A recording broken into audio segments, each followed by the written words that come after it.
Hello. All right. Let us continue from the previous part. The previous part we have looked into the part where we add in the extensional page and we have add in the additional code for this configuration over here. And now in this part, what we'll do is we'll go down to these codes over here just to have some explanation, right? I want to learn a little bit on these codes just instead of copy and paste. Well, later we will see how to prompt the code from the AI and how we unprompt and we reprompt again the code so that we can use it. And basically you can apply it in your project. All right, let us look at this explanation over here. In CRUD operation, right? Basically it does all this create, read, update, and delete. Create, read, update, and delete, right? In these operations, we'll see this page will have a configuration of 3 items, all right? These 3 items, customer and supplier. These 3 things will be inside the code that we have. And of course, we have 3, I would say 3 pathway, right? The back end, which is the code.js. This is the one that will connect to our Google Sheet over here. Switch, right? And we'll have the front end over here, which is the configuration.html. There's 2 parts. The first part over here is the form fields, and over here is the form functions. If you can see right here, right? I just manually typed in. Not really, I just paste from the summary that I have. And let us see over to here, right? The explanation very quickly without the time to do. First part over here is to get config data. The type is over here functions. All this code over here is being used to retrieve all the data. All right. Retrieve all the data with a given type from the spreadsheet over here, right?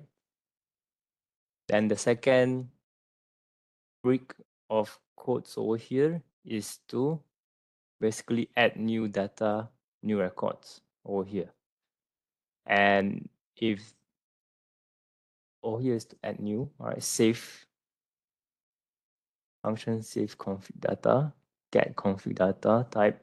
So in terms of saving, go through this sequence over here.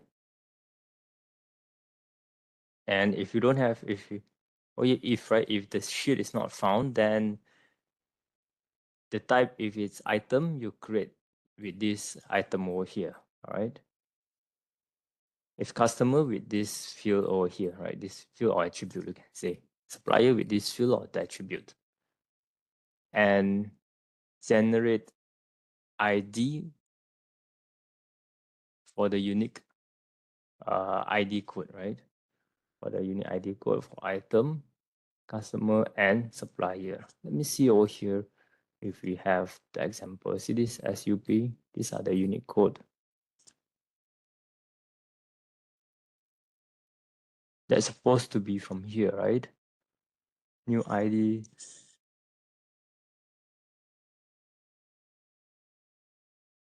All right, now the update config.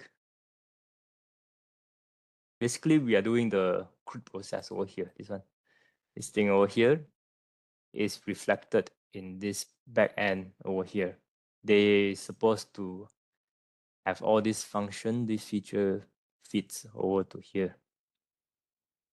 Update over here, you'll see is this sets of codes that allows you to add in to the spreadsheet app and return the value. Update, right? Update this code. And delete over here is to delete. Just follow as so, right?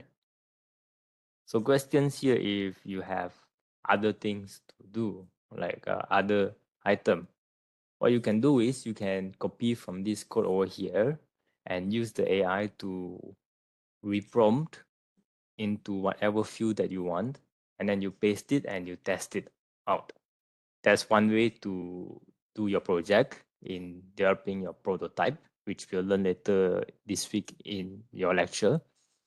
Or you can also go inside one by one over here just by modifying them, and make sure when you modify them, you modify all of them accordingly, right? And what I want to highlight over here is the fact that you need to have a bridge between this configuration or any part of this form, and there must be a bridge to this Google Sheet over here.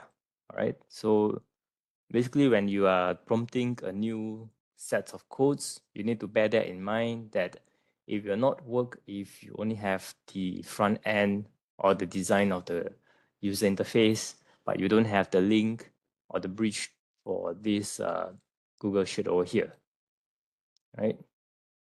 Let me see what we have over here. We have create sheet. Over here, create a sheet. This is the function where we don't have. It fits back up to this part over here, right? The sheet, it doesn't exist, create automatically. Just go up to here. See this? Equals to create sheet. But what is create sheet? You will go down over here. Create sheet is add in the active sheet with this insert sheet name bracket following the name.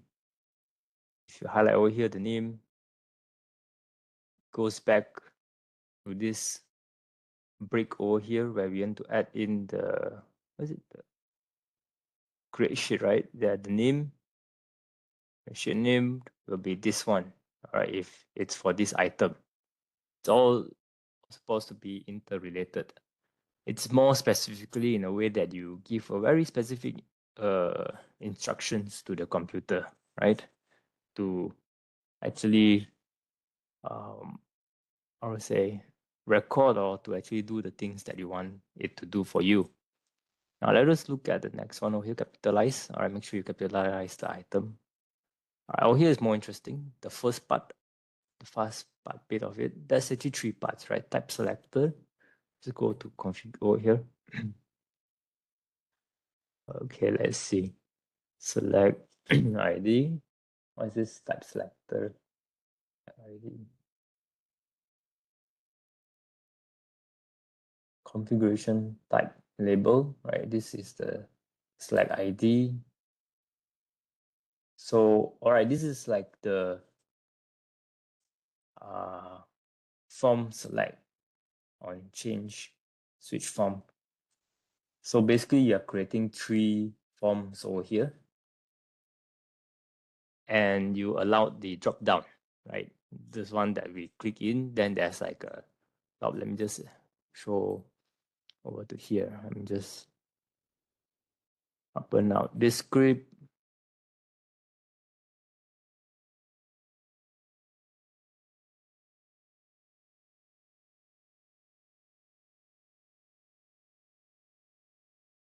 Over here, right?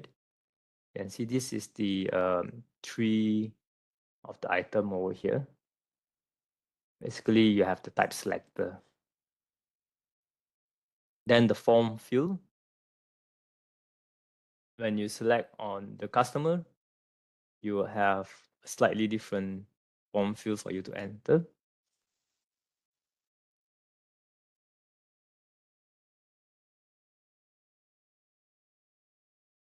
Okay, all this item over here, all the items over here. And there is this interesting part is the data table.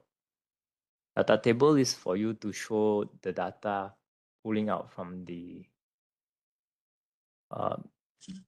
data that we have. Let me see. Placeholder. All this, right? Later we'll see all of this being linked down here below when we do the entry. See this? This is to save record. Okay, let's go to the next one, right? The form field. These are all the form fields. And now we go down to the form functions after this. These are the button. These are the button to go back.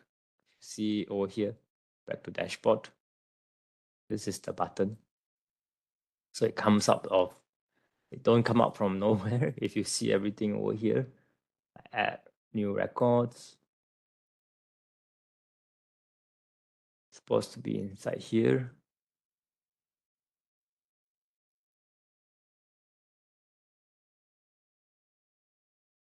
Add new record. You see this, the form. So there's a common field.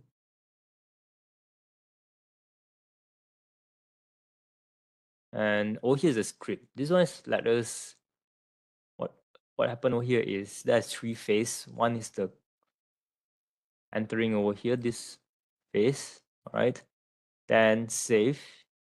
When you click on this button, there's another code to run, and then it will link to the GS, code GS over here to save it in the Google Sheet.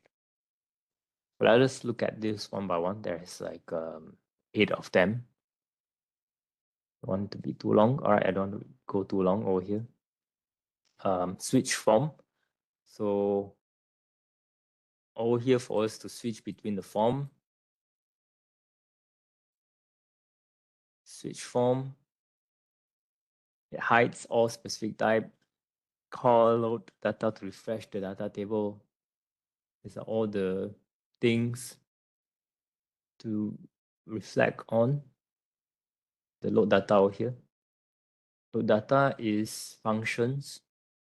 Is get the config data from the table config type. I think there's an area over here.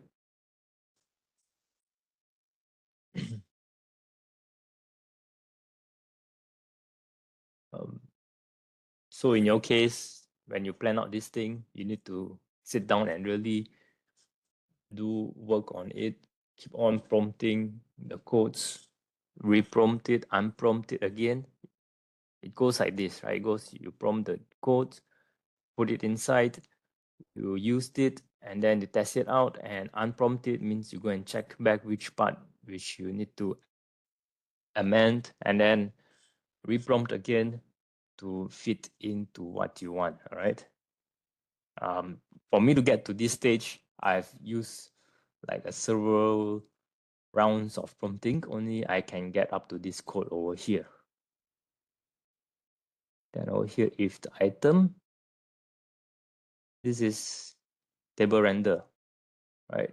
Render table. Dynamic build the table depending on the selector type. This is really cool in a way that when we switch to supplier, this table over here will automatically build depending on the type.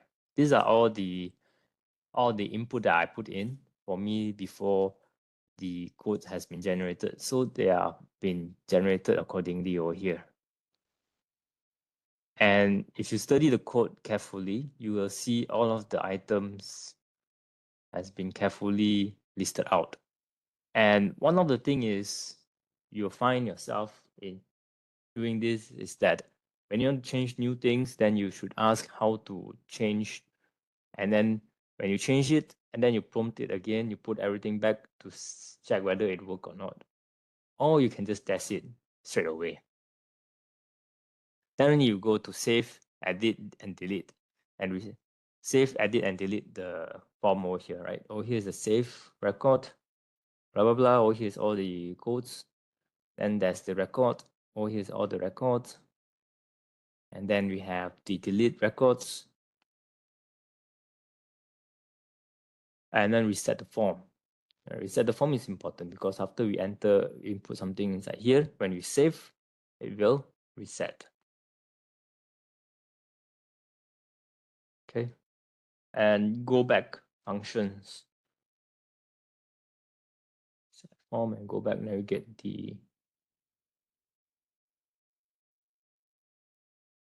back to dashboard. There you go. That's it, pretty much the explanation of these codes over here. In the class, I'll go through even more briefly, but the main fact is that I want you to practice this and apply it into your own system and project. So these are the workflow summary. Key features specific to this case. These are all the things. Over here, there are 4 activities I have put in. You can do is you can prompt this. You can copy this one and then copy all of the codes that we have above and then ask chat to prompt a new code for these changes over here, right? So what kind of changes that you want? Modify the data field, customize. So add new field, maybe you want to add credit limit field,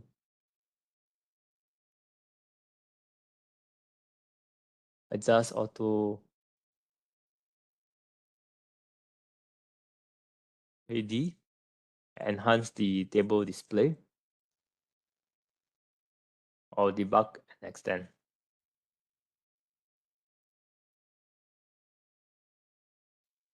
That's it.